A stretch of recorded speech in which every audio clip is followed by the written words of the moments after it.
ஷே விஸ்வ பிரமா எப்பா சாப்பாட்டு உணவு மந்திரத்தால் வீசிட்டாருப்பா. பறவைகள் எவ்வளோ சாப்பிடும் அவ்வளோதான்.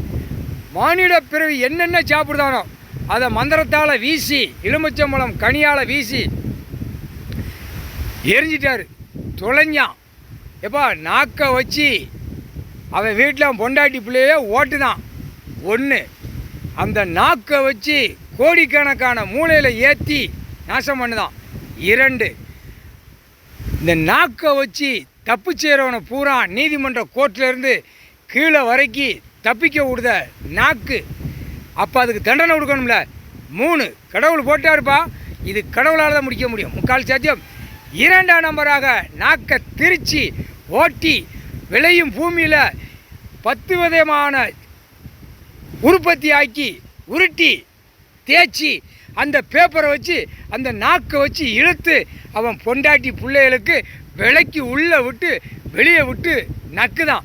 அப்போ பூமியை பாழாக்குதான். 4, அதையும் மந்திரத்தால் கட்டிட்டார். இது எல்லாம் மந்திரத்தால் கட்டுதார் நாக்கை. அதை நாக்கை கட்டணும்ல. நாக்கு ஏற்கனவே போட்டாச்சு. இப்போ இந்த நாக்கு எலுமிச்சம்பழம் கனியில் கட்டுதார். தமிழ்நாட்டுக்கார போய் ஆணும் பெண்ணும் புரிஞ்சுக்கணும். ஆஹா, எலுமிச்சம்பழம் கனியால் மந்திரத்தால் கட்டினா உள்ளே இறங்காது, ஓட்ட முடியாது. அவன் என்ன வேலை பார்த்துக்கிட மாட்டான், பெண்ணு சொல்லுவா.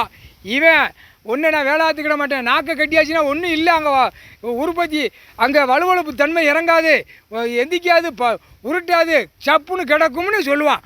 ஆணும் பெண்ணும். பெண்ணு என்னடா கம்பு குச்சி என்னடா நீட்ட மாட்டேங்கி கம்பு மாதிரியே கிடக்க, மரங்கம்பு மாதிரியே படுத்து கிடக்கா அப்படின்னு கேள்வி வைப்பான். அதுக்கு தான் இந்த நாக்கை கட்டுதார். மொட்டா பேய்கள் ஆணும் பெண்ணும் மந்திரத்தால் கட்டிட்டாருப்பா. சோழி முடிஞ்சான். 3/4 சத்தியம். அடுத்து நாக்கை வச்சு அவன் வாரிசுகளுக்கு பலாயிரம் கோடி பேப்பர்களை சுற்றி கெட்டி நக்குதான்.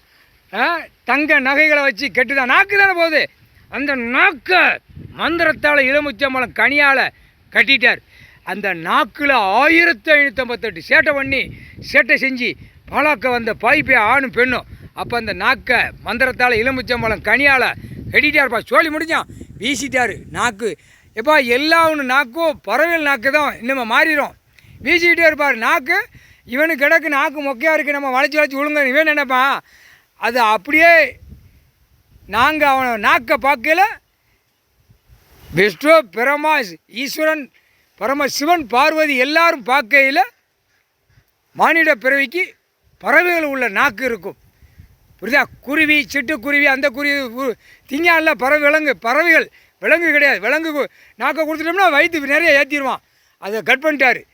பறவைகள் உள்ள நாக்கை மானிட பிறவி கொடுத்துட்டார். சோழி முடிஞ்சால் எல்லாத்துலேயும் மாட்டிடுவான். 3/4 சதியாக புரிஞ்சுக்கப்பா.